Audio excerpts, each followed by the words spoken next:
Sejarah Dunia yang Disembunyikan. Karya buku Jonathan Black.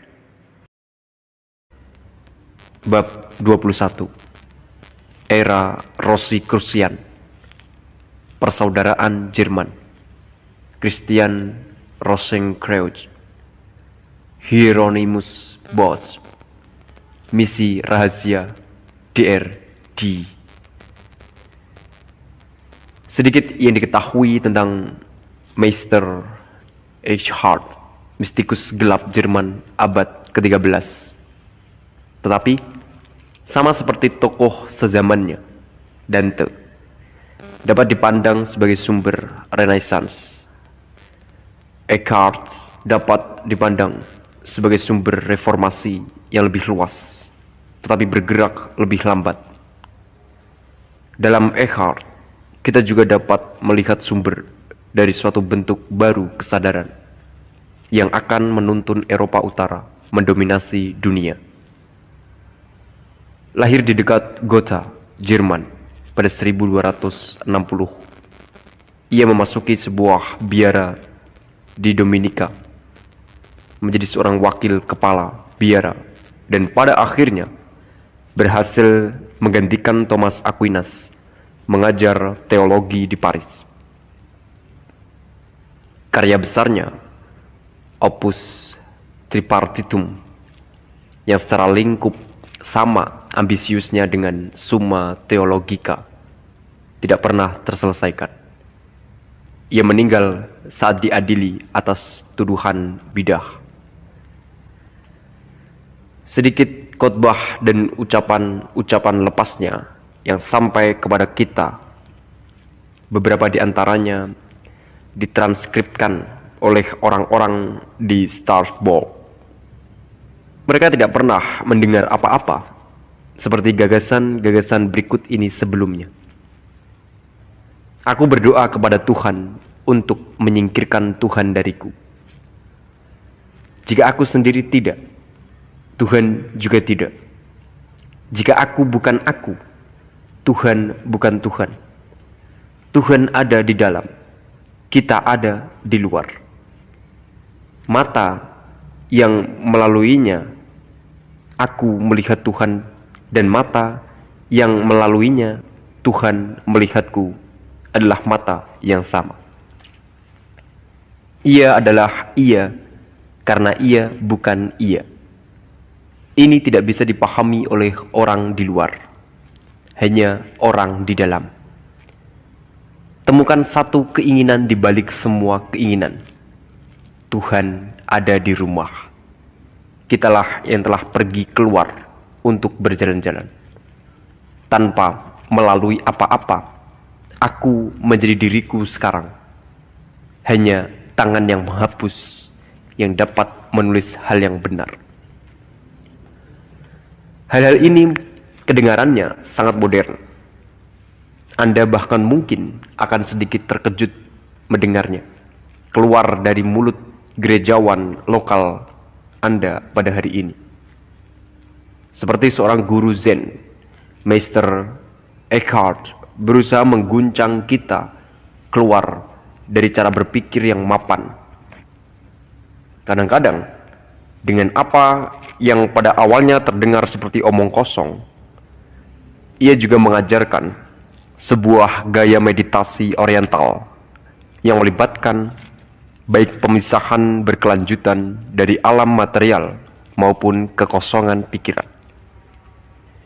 Ia mengatakan bahwa ketika kekuatan semuanya sudah ditarik dari bentuk dan fungsi ragawi mereka, ketika manusia telah melarikan diri dari panca indera, maka ia tergelincir ke dalam pelupaan segala sesuatu dan dirinya sendiri.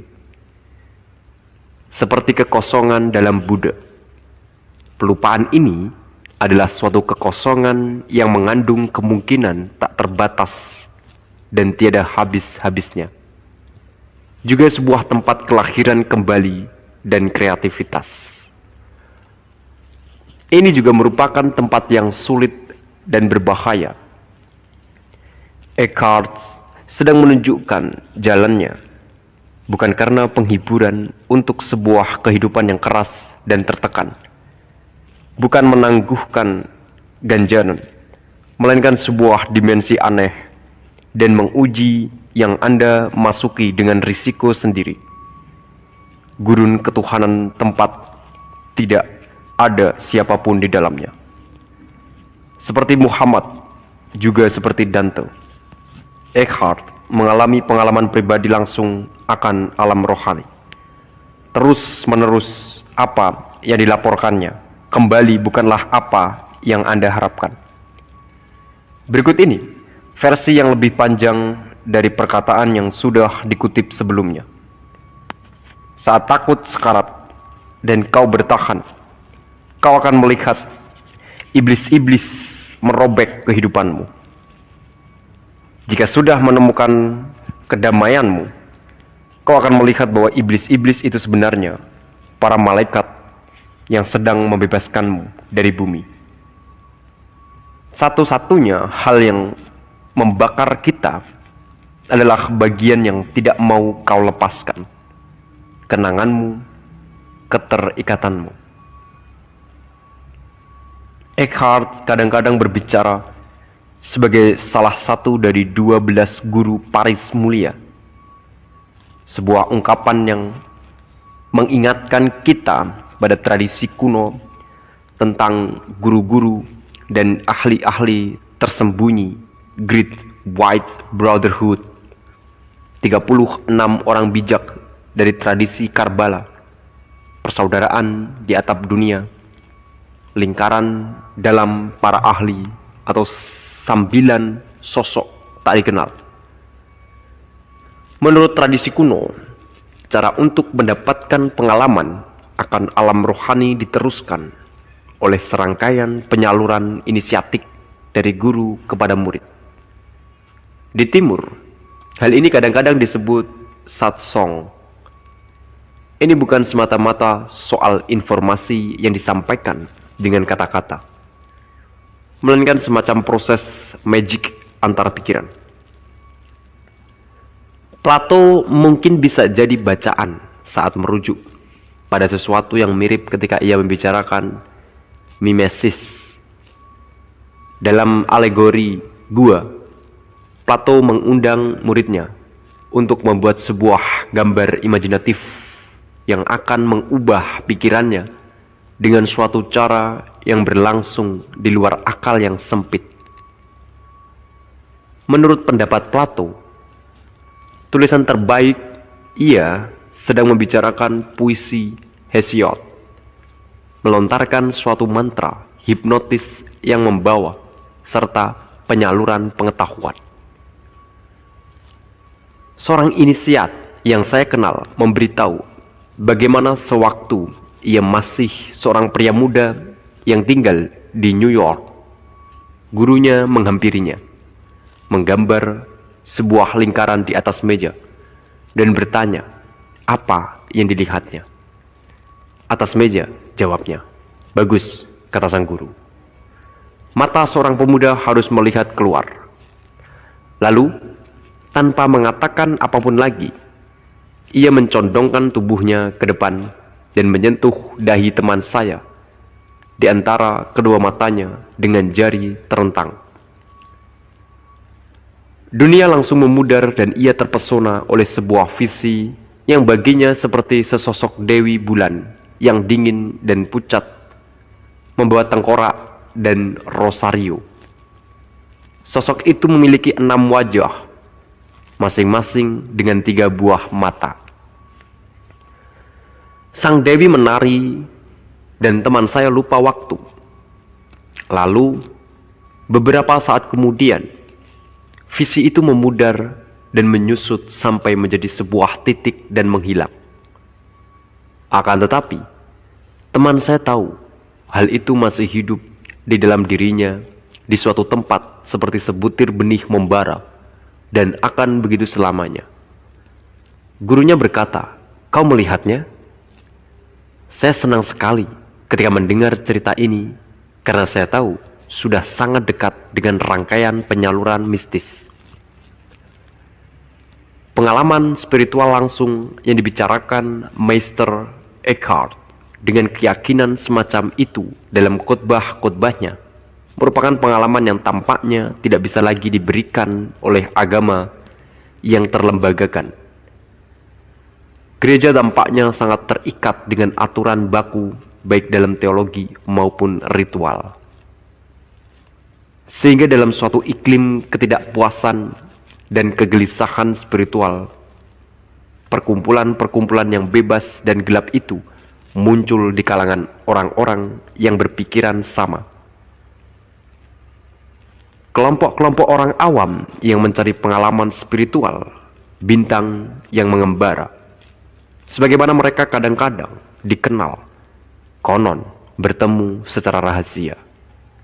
Saudara dan saudari jiwa bebas, saudara dan saudari kehidupan bersama, keluarga, kasih, dan sahabat Tuhan. Ada kisah-kisah yang tersebar luas di kalangan semua lapisan masyarakat di Jerman, Belanda, dan Swiss, bahkan di kalangan kaum miskin yang serba kekurangan dan terasing, tentang orang-orang yang didekati oleh orang asing misterius yang membawa mereka ke pertempuran-pertempuran rahasia atau bahkan perjalanan-perjalanan menuju dimensi dunia lain yang asing. Salah satu gagasan yang lebih menarik terkait perkumpulan-perkumpulan rahasia adalah bahwa Anda tidak pernah bisa melacak mereka. Alih-alih, mereka menjalankan semacam bentuk pengawasan yang gaib, tetapi penuh kebaikan. Bila waktunya tepat, bila Anda sudah siap, seorang anggota dari aliran rahasia akan mendatangi Anda dan menawarkan dirinya sebagai pemandu atau guru spiritual Anda. Inisiat yang sama memberitahu saya bagaimana pada suatu pertemuan akademisi ternama yang semuanya berbagi minat dalam bidang esoteris, ia sendiri seorang sejarawan seni, akhirnya muncul bahwa guru besar di hadapan mereka bukan salah satu doktor atau profesor, melainkan wanita pembersih dengan kain pel dan ember di belakang ruang kuliah. Kisah-kisah semacam itu mungkin mengandung nuansa apokrifa, tetapi mereka juga mengandung suatu resonansi universal. Guru spiritual dari guru esoteris terbesar abad ke-20, Rudolf Steiner, adalah seorang penebang kayu dan pengumpul rempah-rempah. Karl von Eckhartshausen, penganut teosofi awal, menulis, orang-orang bijaksana ini yang jumlahnya sedikit adalah anak-anak cahaya. Tugas mereka adalah melakukan sebanyak mungkin kebaikan untuk umat manusia semampu mereka dan meregu kebijaksanaan dari air mancur kebenaran abadi. Beberapa tinggal di Eropa, yang lain di Afrika, tetapi mereka terikat bersama oleh keselarasan jiwa, dan oleh karena itu mereka satu. Mereka menyatu, walaupun mungkin terpisah ribuan mil. Mereka memahami satu sama lain, walaupun berbicara dalam bahasa yang berbeda, karena bahasa orang-orang bijaksana adalah persepsi spiritual. Tidak ada orang jahat yang mungkin bisa hidup di tengah-tengah mereka, karena ia akan segera dikenali. Orang-orang pada hari ini bebas dan terbuka menjelaskan pertemuan-pertemuan dengan para mistikus India seperti Bunda Mera yang memberikan pengalaman mistis pengubah kehidupan. Di sisi lain, kita cenderung malu menghubung-hubungkan kekuatan supernatural pada orang-orang Kristen yang luar biasa pada hari ini. Namun, Anda benar-benar tidak perlu melihat terlalu jauh ke dalam kehidupan para mistikus besar Kristen untuk menemukan bukti kekuatan psikis. Dengan membaca von Eckartshausen, Anda mungkin akan menduga bahwa ia telah dipengaruhi oleh gagasan-gagasan tentang orang suci Hindu. Itu mungkin benar, tetapi seharusnya tidak menghentikan kita dalam mengenali bahwa para mistikus besar Kristen dan ahli Hindu punya banyak kesamaan. Mistikus John Tauler misalnya adalah seorang murid dari Meister Eckhart. Pria yang lebih tua tersebut tampaknya bukan guru spiritual Tauler. Dalam pengertian frasa yang baru saja kita gunakan, Tauler sedang berkhotbah pada 1339 ketika didekati oleh seorang awam misterius dari Oberland yang memberitahu bahwa pengajarannya tidak memiliki spiritualitas sungguhan. Tauler menyerahkan hidupnya dan mengikuti orang ini yang dianggap dalam beberapa tradisi Rosicrucian adalah reinkarnasi dari Zarathustra. Tauler menghilang selama 2 tahun. Ketika muncul kembali, ia mencoba berkhotbah lagi, tetapi hanya bisa berdiri dan menangis. Pada percobaan kedua, ia mendapat inspirasi dan diceritakan bahwa Roh Kudus memainkannya seperti memainkan kecapi. Tauler sendiri mengatakan tentang pengalaman inisiasinya. Doaku terjawab. Tuhan mengirimkan kepadaku orang yang sudah lama dinantikan untuk mengajariku kebijaksanaan yang pernah diketahui orang-orang terpelajar.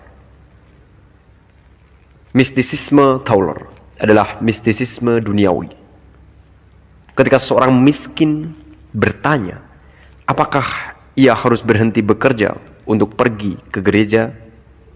Tauler menjawab, seseorang bisa memintal, yang lain bisa membuat sepatu. Dan inilah karunia dari Roh Kudus. Dalam diri Tauler, kita bisa mengenali ketulusan luar biasa dan kejujuran praktis dari orang-orang Jerman. Martin Luther akan mengatakan tentangnya, tidak dimanapun, baik di Latin maupun Jerman, aku menemukan ajaran yang lebih menyeluruh dan kuat, atau apapun yang lebih sepenuhnya sesuai dengan Injil. Tentu saja tidak semua inisiat itu mistikus, dan tidak setiap orang yang mengalami komunikasi tulus dengan alam rohani itu juga mistikus. Individu-individu besar tertentu seperti Melchizedek adalah avatar, perwujudan dari makhluk rohani besar yang mampu hidup dalam komunikasi terus-menerus dengan alam rohani. Lainnya seperti Yesaya adalah inisiat dalam inkarnasi sebelumnya yang membawa kekuatan seorang inisiat ke dalam inkarnasi baru mereka. Kosmos mempersiapkan orang-orang dengan berbagai cara. Mozart dipercaya telah menjalani serangkaian inkarnasi singkat yang bertujuan mengganggu pengalamannya akan alam rohani hanya sebentar, sehingga dalam inkarnasinya sebagai Mozart, ia masih bisa mendengar musik universal. Yang lain seperti John dari ARC mendiami tubuh yang telah disiapkan untuk menjadi begitu sensitif, begitu disesuaikan secara halus, sehingga roh-roh dari tingkat yang sangat tinggi dapat bekerja melalui mereka, walaupun mereka dalam hal apapun bukan inkarnasi dari roh-roh ini. Medium modern kadang-kadang merupakan orang-orang yang telah menderita trauma pada masa kanak-kanak yang telah menimbulkan retakan dalam lapisan antara alam material dan alam rohani. Siapapun yang telah menghabiskan waktu dengan medium atau paranormal menerima bahwa mereka seringkali bahkan secara rutin menerima informasi dengan sarana-sarana supernatural, yaitu siapapun yang cetakan pikirannya tidak sedemikian rupa sehingga mereka benar-benar bertekad untuk tidak percaya. Namun sama-sama jelas bahwa sebagian besar medium tidak bisa mengendalikan roh-roh dengan siapa mereka berbicara. Seringkali mereka bahkan tidak bisa mengenali mereka. Roh-roh ini kadang jahat, memberi mereka banyak informasi yang dapat dipercaya dalam hal-hal sepele, tetapi kemudian melakukan kesalahan dalam hal-hal yang penting.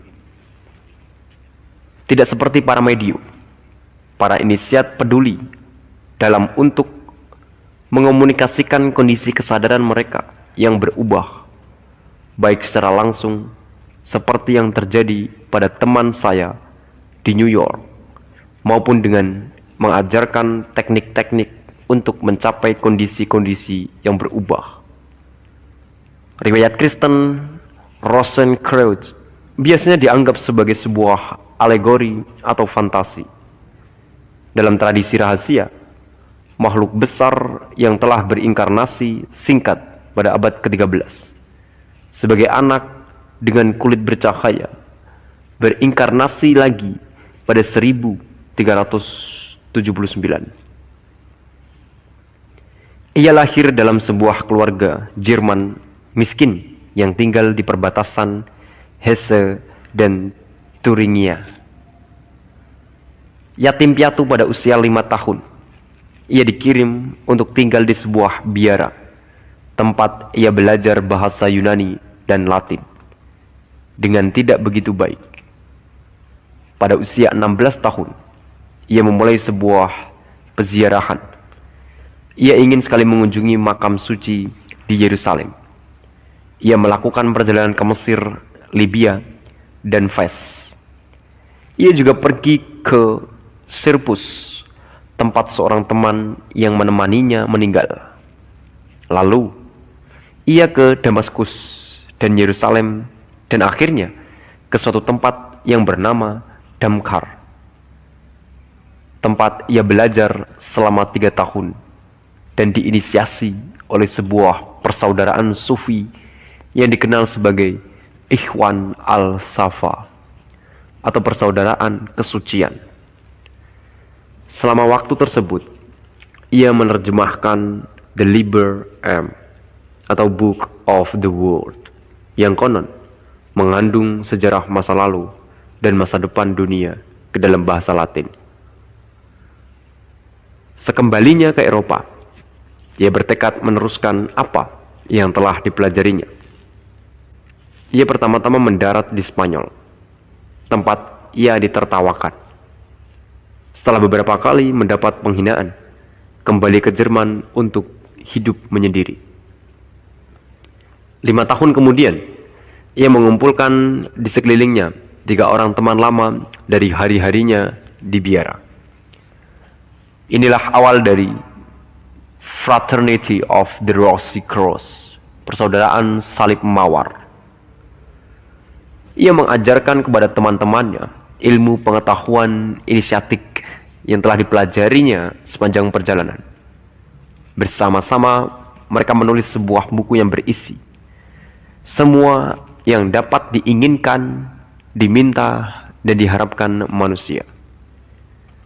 Mereka juga sepakat untuk patuh pada 6 kewajiban: menyembuhkan orang sakit secara cuma-cuma, mengadopsi pakaian dan kebiasaan dari negara-negara yang mereka kunjungi agar tetap tidak mencolok, bahwa setiap tahun mereka akan kembali ke rumah Christian Rosenkreuz yang sekarang dikenal sebagai rumah Roh Kudus, atau kalau tidak, mengirim surat untuk menjelaskan ketidakhadiran mereka.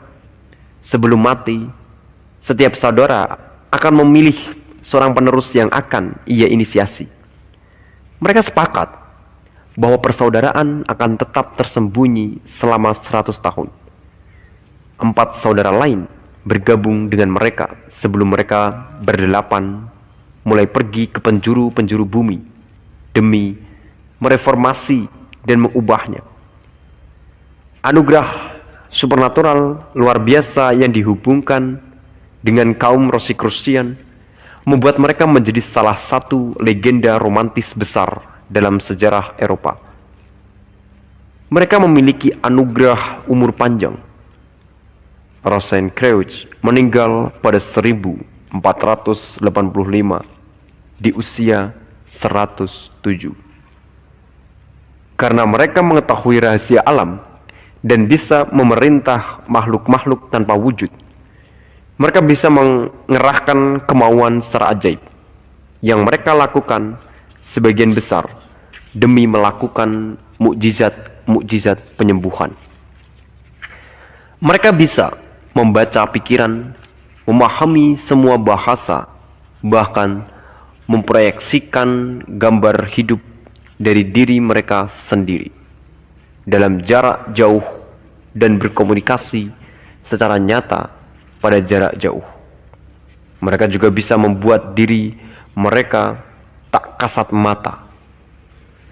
Kabalis besar Robert Fludd, menurut tradisi esoteris, merupakan salah satu cendekiawan yang dipekerjakan oleh James I untuk mengerjakan versi sah Alkitab. Seringkali dianggap sebagai seorang Rosicrucian sendiri. Ia setidak-tidaknya sama-sama pelancong yang punya banyak informasi dan simpatik. Fludd akhirnya membela persaudaraan secara tertulis dengan menyangkal tuduhan ilmu hitam. Ia berpendapat bahwa anugerah supernatural dalam kaum Rosicrucian adalah anugerah dari Roh Kudus, sebagaimana yang telah dijelaskan oleh St. Paul dalam surat kepada jemaat di Korintus nubuat. Melakukan mukjizat, kemampuan berbahasa, visi penyembuhan, pengusiran setan, bahwa pastor paroki setempat tidak lagi bisa melakukan hal-hal ini, membantu berkembangnya minat Eropa terhadap kaum Rosicrucian yang gelap tersebut. Menurut semua catatan, para imam kuno tadinya mampu memanggil dewa-dewa untuk muncul di tempat suci terdalam di kuil. Tetapi setelah penghapusan oleh gereja tentang perbedaan antara jiwa dan roh pada 869, pemahaman tentang bagaimana menjangkau alam rohani telah hilang secara bertahap. Pada abad ke-11, para imam tidak lagi mampu memanggil, bahkan visi-visi dari alam rohani selama misa. Sekarang, pada abad ke-15, roh-roh mulai berbondong-bondong kembali ke dunia ini melalui portal yang dibuka oleh kaum Rosicrucian. Akan tetapi, ada sesuatu yang lain. Eckhart dan Tauler telah membicarakan transformasi material tubuh oleh praktik rohani. Eckhart telah meninggalkan petunjuk yang menarik dalam alkimia tembaga. Ia pernah berkata, itu gelisah sampai ia menjadi merkuri.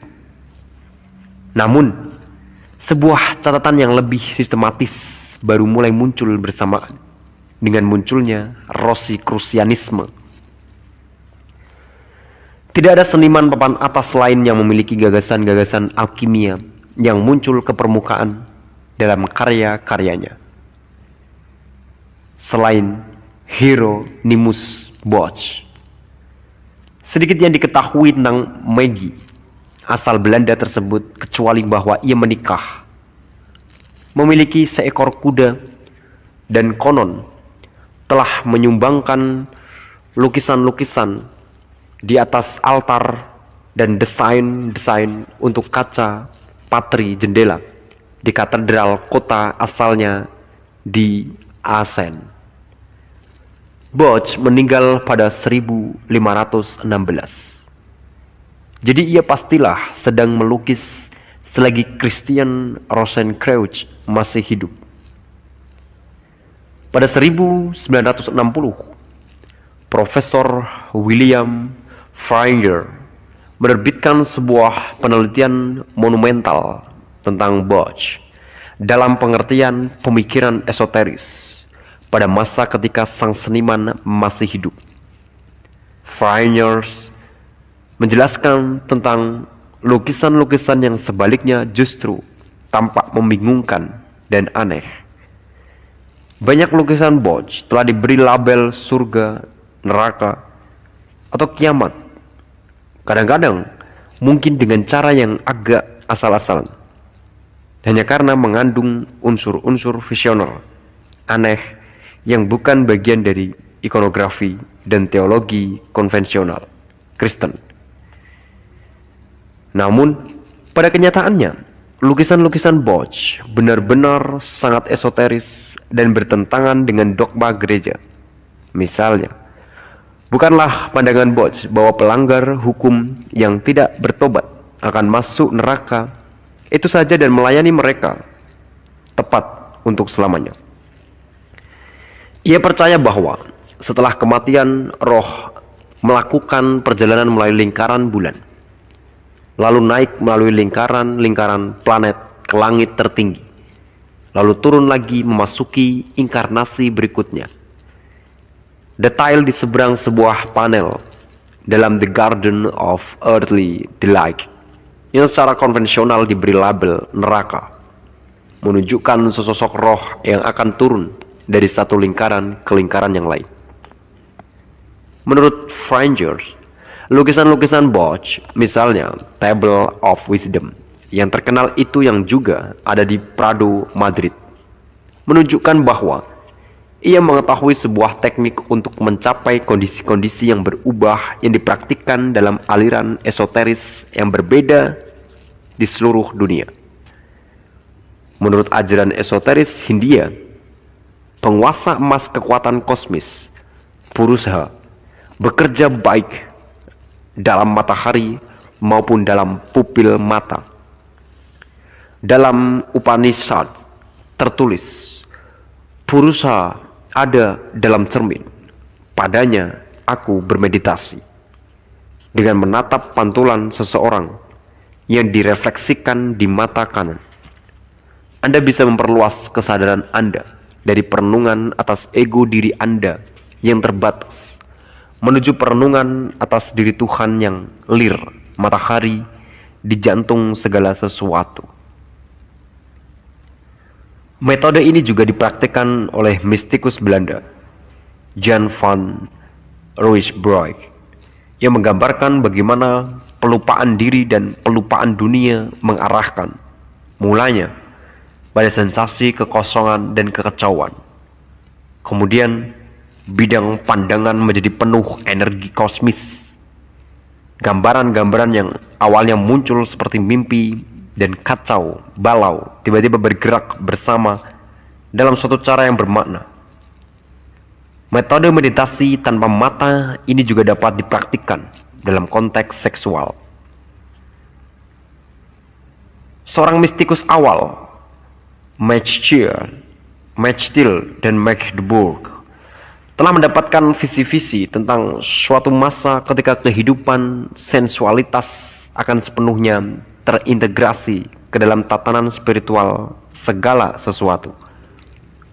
Dorongan ini percaya akan tumbuh dan berakar di Eropa Utara, tempat munculnya sesuatu yang sangat berbeda dari asketisme Raymond Lull. kelompok-kelompok esoteris seperti saudara dan saudari jiwa bebas yang berpengaruh pada masa hidup Bosch, dipandu oleh satu misi masyarakat yang disatukan bukan oleh hukum tetapi oleh cinta. Bila dikendalikan dengan bijak, cinta adalah jalan menuju kesempurnaan ilahi. Seks, sebagaimana dikatakan oleh Franger, ibarat mata pisau.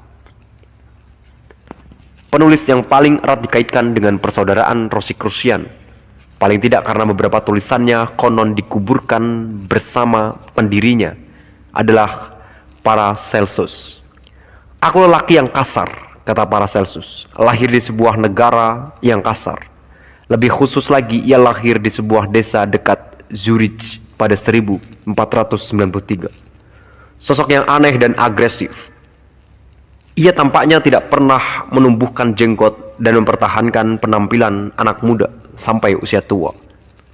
Ia belajar di bawah Trithemius yang waktu itu kepala biara St. Jacob de Wurzburg.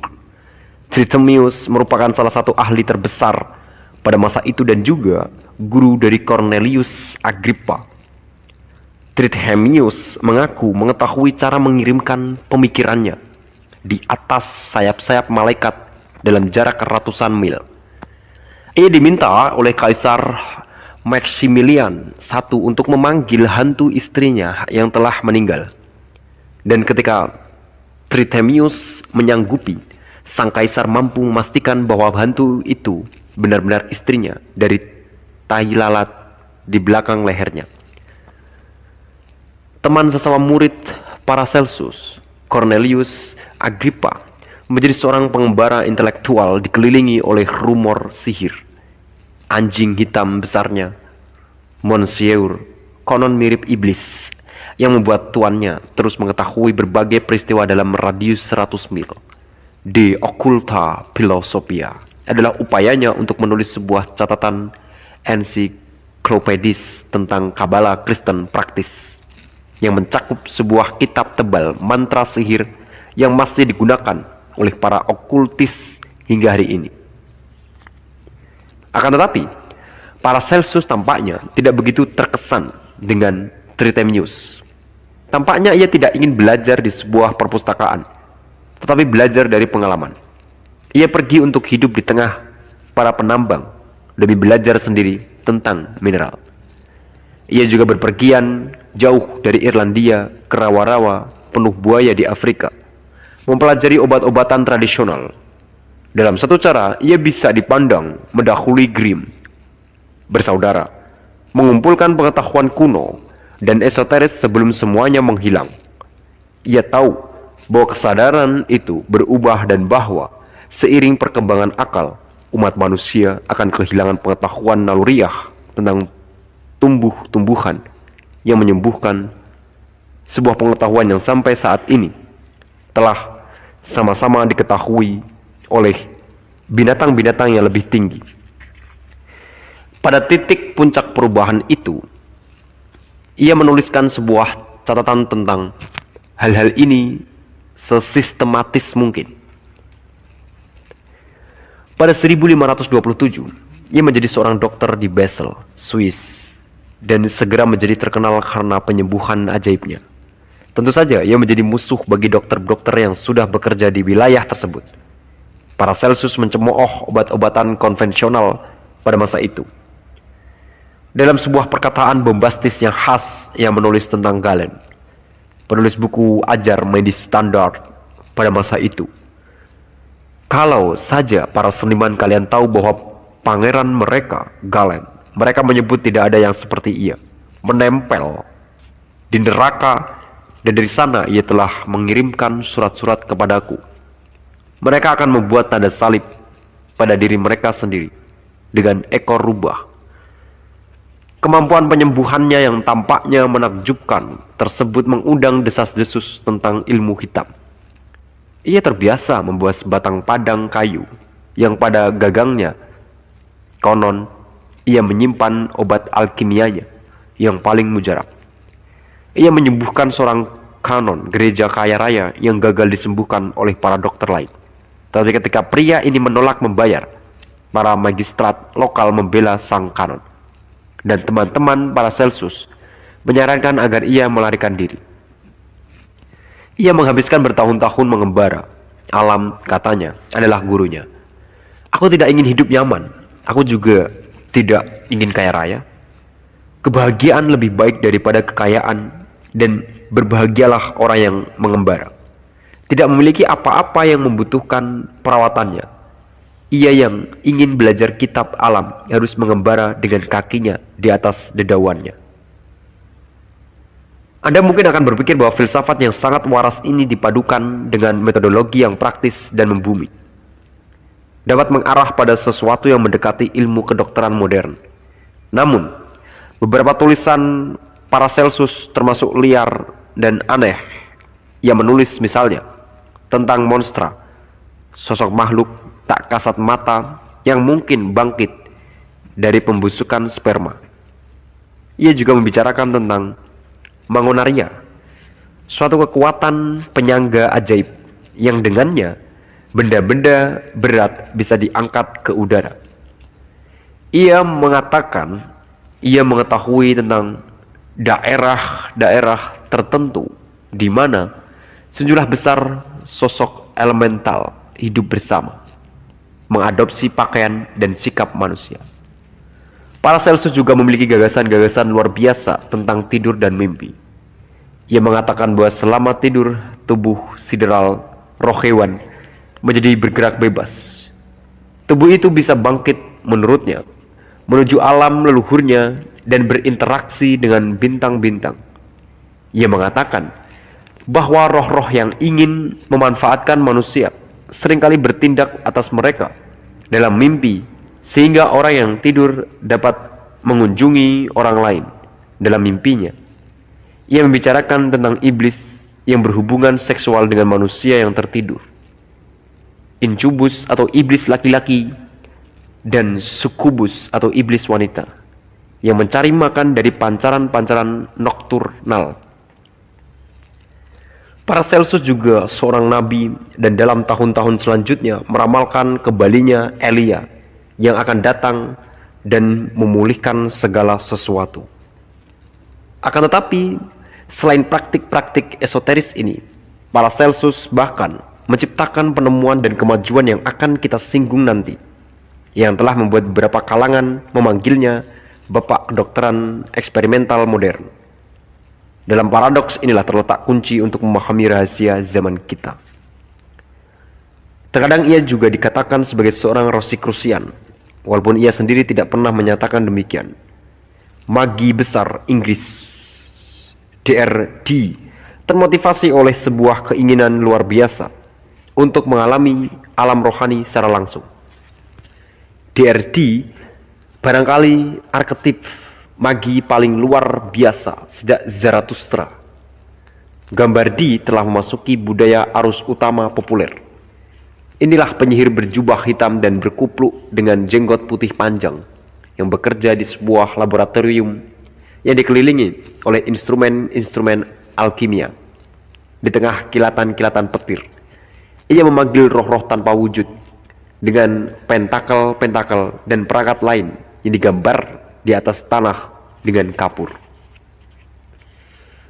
John Dee lahir dalam sebuah keluarga Welsh yang tinggal di London. Sebagai cendekiawan muda brilian, ia mengajar Euclid di Paris pada usia 20-an tahun dan menjadi teman Tycho Brahe pada akhir 1570-an. Ia membentuk sebuah kelompok yang bernama Dionysi Areopagites bersama Sir Philip Sidney dan Edmund Spencer, yang puisinya The Fiery Queenie terkenal penuh dengan tamsil Rosicrucian dan esoteris lainnya. Dalam sebuah memoir tentang Sidney, ia disebutkan mencari misteri-misteri kimia yang dituntun oleh Dee. Dee telah membangun sebuah perpustakaan megah yang konon hanya bisa ditandingi oleh perpustakaan terkenal sejarawan Prancis de Thou. Kabbalah merupakan pusat dari semua pembelajaran Di. Ia percaya pada landasan matematika atas segala sesuatu, seperangkat prinsip pemersatu yang ia percaya bisa ditemukannya dalam ajaran-ajaran kuno.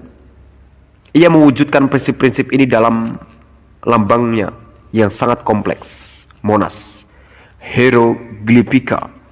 Reputasi Di sedemikian rupa sehingga sang putri muda mengundangnya untuk memilih tanggal penobatannya sebagai Elizabeth I melalui perhitungan astrologinya.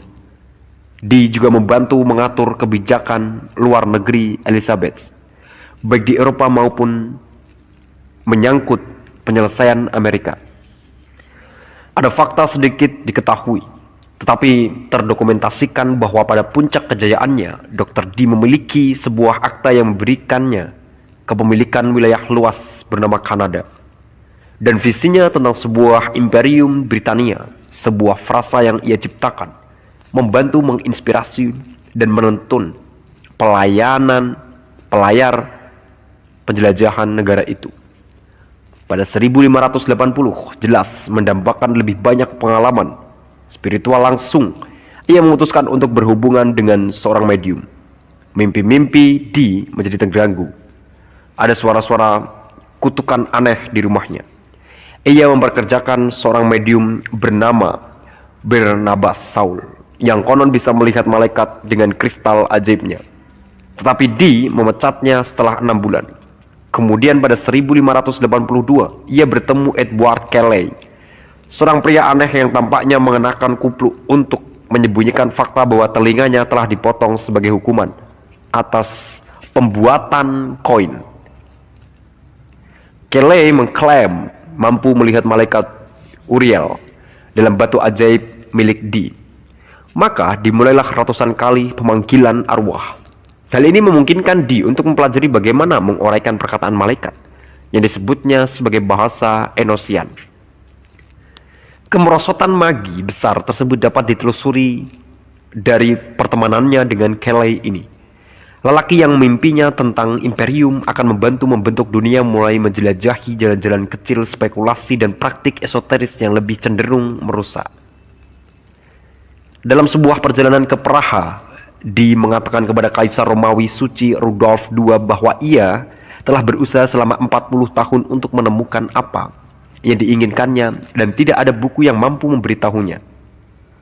Oleh karena itu, ia telah memutuskan untuk memanggil malaikat untuk memperantarainya dengan Tuhan demi menanyakan rahasia-rahasia penciptaan. Ia mengatakan kepada Rudolf bahwa ia menggunakan sebongkah batu untuk hal ini dan selalu memastikan bahwa roh yang ia tangani adalah roh baik dan bukan roh jahat. Apakah Kelly selalu secermat itu? Pada perjalanan yang sama, pasangan tersebut membual kepada Rudolf bahwa mereka bisa mengubah logam biasa menjadi emas. Mereka terpaksa melarikan diri ketika tidak bisa melakukannya. Tampaknya Kelly menyalahgunakan pria yang lebih tua itu kali ini dengan memaksanya melakukan pertukaran istri yang memalukan. Banyak yang menduga Kelly seorang penipu, hanya pura-pura menerima respon atas doa-doa Enosian. Akan tetapi pada 1590 Kelly tampaknya menerima sebuah pesan dalam bahasa Enosian yang begitu menakutkannya, sehingga ia berhenti menjalankan sistem tersebut dan memutuskan hubungan sama sekali dengan Di. Diterjemahkan dari bahasa malaikat tersebut ke dalam bahasa Inggris. Pesan itu berbunyi sebagai berikut. Singa tidak tahu di mana aku berjalan. Binatang-binatang dipandang juga tidak tahu. Aku sudah diperawani tetapi masih perawan. Aku menyucikan dan tidak disucikan. Berbahagialah ia yang memeluk aku. Karena pada waktu malam hari aku baik hati, bibirku lebih manis daripada kesehatan itu sendiri. Aku seorang pelacur bagi yang mencabuliku, dan seorang perawan bagi yang tidak mengenalku. Sucikan jalan-jalanmu, wahai anak-anak manusia, dan bersihkan rumah-rumahmu. Apakah Kelly melihat dalam pesan ini pelacur merah dalam kitab Wahyu dan sebuah visi tentang akhir dunia yang sudah dekat? Ditinggalkan di Inggris dalam keadaan miskin seperti Lear,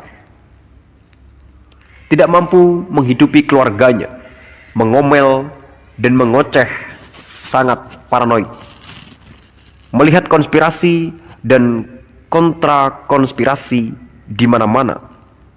Setelah kematiannya, sebuah kultus terhadap Dr. D muncul dan banyak kalangan, termasuk penulis buku harian John Aubrey dan Freemason terkemuka Elias Asmole, menganggapnya sebagai seorang Rosicrucian. Bagaimanapun, itulah kisah populer tentang D, sebuah lapisan makna yang lebih dalam dan motivasi D yang sungguhnya di balik semua ini berkaitan dengan sejarah hubungan manusia dengan alam rohani. Seperti yang sudah kita lihat, umat Kristen sudah lama mengalami suatu penarikan diri dari alam rohani. Gereja tampaknya tidak dapat memberikan pengalaman spiritual langsung atau hubungan pribadi dengan realitas spiritual. Orang-orang menuntut keajaiban dan hanya perkumpulan-perkumpulan rahasia yang tahu cara memberikannya. DRD mengatakan kepada Kaisar Romawi Suci bahwa jika teknik-teknik okultismenya dalam sihir upacara diperkenalkan, setiap gereja dalam Kristen bisa menikmati penampakan setiap hari dalam seminggu. Hal ini akan menjadi kembalinya semangat spiritual dari gereja awal, gereja era Clement dan Origen, di mana elemen-elemen kabalistis dan hermetik tidak dikecualikan. Gereja dunia akan kembali menjadi sebuah gereja keajaiban. Inilah visi evangelis besar dari DRD. Mungkin tampaknya keterlaluan bagi perasaan modern, tetapi penting untuk melihatnya dalam konteks praktik gereja pada masa itu. Seperti yang sudah kita lihat, adalah tidak mungkin untuk menarik garis yang jelas antara kependetaan dan kepenyihiran. Namun, bagi DRD, praktik-praktik magic pemanggilan roh dari para imam paroki tampaknya sebatas cerita tahayul, kurang dalam hal semangat intelektual, kemajuan, dan sebuah pendekatan yang sistematis. Dorongan neoplatonis untuk berpikir secara sistematis tentang pengalaman spiritual dan alam rohani telah menyebar dari Eropa Selatan, memengaruhi para cendekiawan seperti Trithemius, Agrippa, dan D. Johannes Reuchlin asal Jerman merumuskan sebuah kabalah Kristen. Ia membuktikan ketuhanan Yesus Kristus menggunakan argumen kabalistis dengan menunjukkan bahwa nama Yesus tersandikan dalam tetragrammaton atau nama suci Tuhan. Dia tidak lagi tertarik dengan semua teori ini, tetapi seperti yang sudah kita lihat, ia terutama mendambakan pengalaman. Pendekatannya eksperimental sekaligus sistematis. Dia sedang mengajukan penerapan teknik-teknik yang beralasan untuk menghasilkan fenomena spiritual di atas sebuah landasan yang terkontrol, reguler, dapat diprediksi. Dalam D, sebagaimana dalam Bacon, kita melihat gejolak awal semangat ilmiah, perkembangan kemampuan mental yang akan diperlukan untuk menyusun ilmu pengetahuan modern berkembang, sebagian dalam sebuah konteks yang gaib. Apa yang sedang dibisikkan ke telinga Kaisar Romawi Suci adalah bahwa jika ia berpuasa selama jangka waktu tertentu, melakukan latihan pernapasan ini itu selama waktu yang ditentukan dan pada interval yang ditentukan, bahwa jika ia melakukan praktik seksual ini itu dan mengucapkan formula ini itu pada waktu yang sudah ditentukan secara astrologis, ia akan memasuki suatu kondisi kesadaran yang berubah, di mana ia bisa berkomunikasi secara bebas dan masuk akal dengan para penghuni alam rohani. Semua ini telah dikukuhkan oleh percobaan berulang-ulang dan preseden dari praktik ribuan tahun dan menimbulkan hasil yang dapat diprediksi. Dengan demikian, misi D adalah memperkenalkan sesuatu yang sama sekali baru ke dalam arus sejarah. Sudah selalu menjadi tujuan persaudaraan inisiatif seperti Rosicrucian untuk membantu menyebarkan bentuk kesadaran baru yang berkembang yang sesuai untuk perubahan zaman. Michael Mayer, seorang komentator kontemporer yang menulis dengan pengetahuan orang dalam tentang Rosicrucian berkata, aktivitas salib mawar ditentukan oleh pengetahuan tentang sejarah dan oleh pengetahuan tentang hukum evolusi umat manusia. Hukum evolusi ini berlaku baik dalam sejarah maupun kehidupan manusia secara individual. Mereka adalah hukum-hukum yang digambarkan dan menggambarkan hakikat kehidupan yang paradoks, yang sebelumnya kita sebut hukum-hukum yang lebih dalam. Mereka dijelaskan dalam Autobiography of a Yogi, karya Paramahansa Yogananda, sebagai hukum-hukum lebih halus yang mengatur ranah-ranah spiritual yang tersembunyi dan alam kesadaran batin. Formulasi-formulasi hukum berikut ini dapat diketemukan tersebar di seluruh literatur Rosicrucian. Surga tidak pernah ada di tempat yang kita percayai. Jika kau berhenti membatasi sesuatu dalam dirimu, artinya dengan menginginkannya, dan jika kau menarik diri darinya, ia akan mendatangimu. Yang membunuh akan menghasilkan kehidupan, yang menyebabkan kematian akan menimbulkan kebangkitan. Konsepsi Rosicrucian atas hukum-hukum ini akan segera muncul dalam arus utama sejarah dan mengubah budaya Barat. Barangkali yang paling luar biasa dalam karir Dee adalah betapa dekatnya hal itu bergerak ke permukaan sejarah eksoterik. Tidak hanya ia secara terbuka ditempatkan di istana Elizabeth I sebagaimana warganya, Merlin. Tidak hanya ia berusaha memperkenalkan upacara magic ke dalam gereja di bawah naungan Kaisar Romawi suci. Ia juga begitu terkenal sehingga para dramawan menggambarkan dirinya dan mengharapkan penonton mereka untuk mengenalinya dalam The Alchemist karya Ben Jonson dan The Tempest karya William Shakespeare. Seperti yang akan kita lihat, Dee barulah orang pertama dari beberapa sosok aneh dan tragis yang berusaha memperkenalkan doktrin-doktrin esoteris ke dalam kehidupan publik.